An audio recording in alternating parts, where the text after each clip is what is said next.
મારું નામ ભારતી કિરીટકુમાર ઠક્કર. મારી ઉંમર 68 વર્ષ.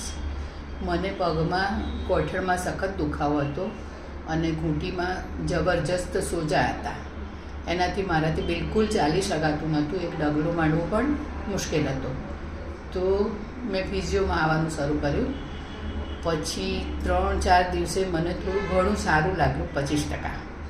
પછી 5 દિવસ પછી 50% સારું લાગ્યું અને મારા સોજા ઉતરવા માંડ્યા અને મારાથી ચાલી શકાવા માંડ્યું, પગ ઊભો થવા માંડ્યો. પછી જે 15 દિવસનો મને ટાઈમ આપ્યો હતો ત્યારે હું પલાઠી વાળતી થઈ ગઈ, આગળ પાછળ પગ ઉપાડીને ચાલતી થઈ ગઈ. મારો ડર પણ જતો રહ્યો અને મને ઘણું સારું થયું.